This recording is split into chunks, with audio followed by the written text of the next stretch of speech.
मारो इसे और मारो इसे, ये इसी लायक है। अरे मारो यार।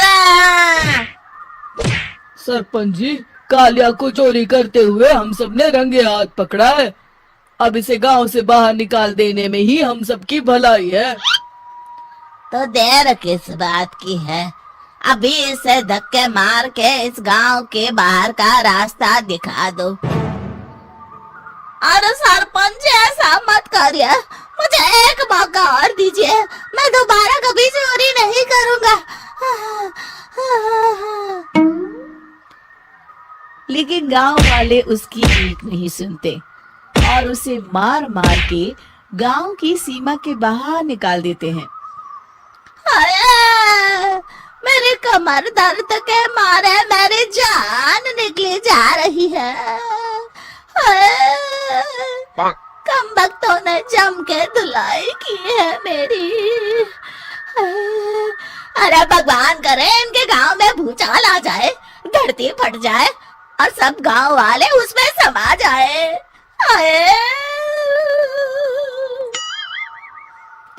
चलते चलते कालिया जंगल में पहुंच जाता है। उसे वहां एक प्रयोगशाला दिखाई देती है। अरे इस जंगल में ये अजीब सा दिखने वाला घर किसने बनाया है, चल कर देखना पड़ेगा। कालिया प्रयोगशाला के पास चला जाता है। दो वैज्ञानिक प्रयोगशाला में बातें कर रहे होते हैं। बधाई हो डॉक्टर चमन, आखिरकार हम दोनों ने मिलकर एक ऐसी घड़ी का आविष्कार कर लिया है जिसे पहनकर कोई भी इंसान गायब हो सकता है। हाँ हाँ, तुमने बिल्कुल सही कहा डॉक्टर जर्माटो। अब कल सुबह ही हम इस जंगल से निकल जाएंगे, लेकिन उससे पहले आज रात के खाने का बंदोबस्त करते हैं। हाँ हाँ, मुझे तो बड़ी जोरों से भूख लगी है, चलो चलते हैं। दोनों वैज्ञानिक वहां से चले जाते हैं। उनके जाते ही कालिया प्रयोगशाला में दाखिल होता है। अच्छा, तो ये बात है। कालिया बड़े से कांच के अंदर रखी घड़ी को बाहर निकाल लेता है और अपनी कलाई पर बांध लेता है। फिर घड़ी में लगा बटन दबा देता है। कालिया को एक जोरदार झटका लगता है। कालिया अपने आप को आईने में देखता है तो उसका पूरा शरीर पूरी तरह से गायब हो चुका होता है। हाँ, अब तो जो चाहे वो कर सकता हूँ। सबसे पहले मैं उन सभी को सबक सिखाऊंगा। गांव वालों, मैं आ रहा हूँ। कालिया गांव की ओर चल पड़ता है। थोड़ी देर के बाद दोनों वैज्ञानिक वहां आते हैं। अरे ये क्या, लगता है कोई हमारी घड़ी चुरा कर ले गया है। ये देखो पैरों के निशान। अब क्या होगा, अगर वो घड़ी किसी गलत हाथों में पड़ गई तो अनर्थ हो जाएगा।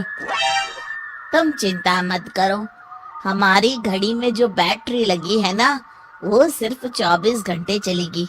उसके बाद वो घड़ी काम करना बंद कर देगी। उधर दूसरी तरफ गांव में सरपंच अपने घर में सो रहा होता है। तभी एक आहट से उसकी नींद खुल जाती है। अरे कौन है, कौन है वहाँ? बड़े मजे से सो रहा है, आज मैं तुझे नहीं छोड़ूंगा। कालिया पास में पड़ा डंडा उठाकर सरपंच की पिटाई शुरू कर देता है। ये ले और ये ले, इसी लायक है, ले।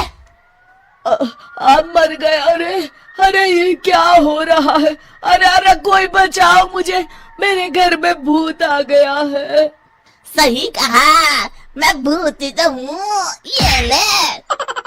अरे भूत जी, मैंने आपका क्या बिगाड़ा है, मुझे छोड़ दीजिए। आपको क्या चाहिए? तेरे घर में जितना भी पैसा है ना, मुझे ला कर दे दे, तब मैं तुझे छोड़ दूंगा और यहाँ से चला जाऊंगा।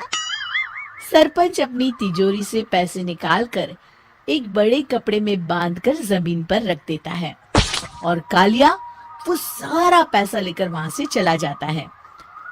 दूसरी तरफ जमींदार गांव के चौराहे पर खड़ा कुछ लोगों से बात कर रहा होता है।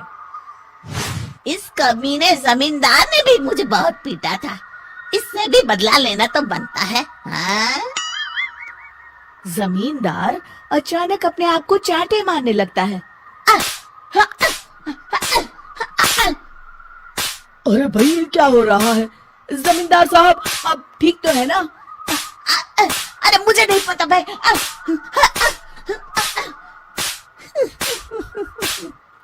अरे मर गए रे, ये तो पक्का किसी भूत प्रेत का काम है।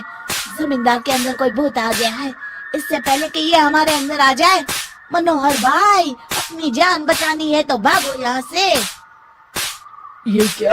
अरे बाप रे बाप, मुझे तो भूतों से बड़ा डर लगता है। मैं तो चला यहाँ से। अगली सुबह इस घटना से पूरे गांव में दहशत फैल जाती है। सभी गांव वाले आपस में बात करने लगते हैं। अरे भाई पता नहीं कहाँ से हमारे गांव में एक भूत आ गया है। उसने कल रात को सरपंच और जमींदार की खूब पिटाई की और उनके सारे पैसे भी लेकर चला गया। हाँ भाई हाँ, ये भूत तो मुझे बड़ा अजीब लगता है। मेरी समझ में नहीं आता कि भूत उन पैसों का करेगा क्या। अरे तेल में पकोड़े बना के तलेगा बेवकूफ।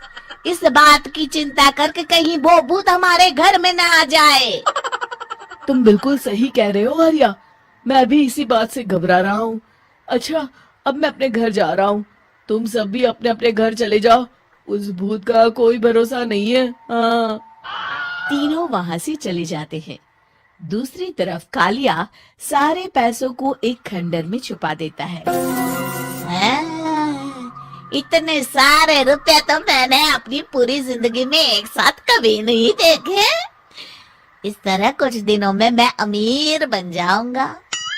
आज मैं उस मोटे बब्बन को अपना शिकार बनाऊंगा।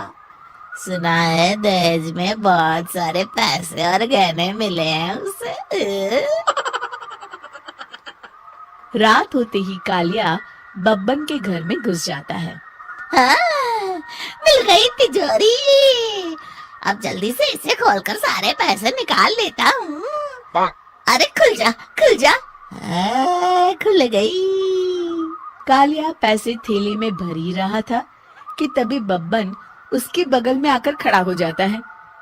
भाई क्या कर रहा है? हाँ? अरे हट। अरे तेरी इतनी हिम्मत, मैं तेरे सामने खड़ा हूँ और तू फिर भी मेरी तिजोरी से पैसे चुरा रहा है। अरे मैं तो गायब हूँ, तू मुझे कैसे देख रहा है? कालिया अपनी घड़ी को देखता है। अरे इसे क्या हो गया है? हाय लगता है बैटरी खत्म हो गई। अच्छा तो आज मैं तेरी बैटरी अच्छे से चार्ज कर देता हूँ। अरे भाग्यवान, जरा मेरा डंडा तो लाना। ये मोटा मुझे नहीं छोड़ेगा। अरे भागो। कालिया भागकर घर के बाहर जाता है। बाहर सभी गांव वाले हाथ में डंडा लिए खड़े होते हैं। अच्छा तो तू वो भूत है?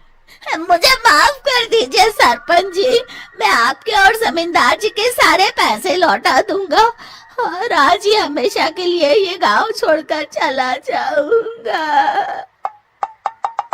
शिक्षा, बुराई ज्यादा दिन की मेहमान नहीं होती, एक दिन उसका अंत हो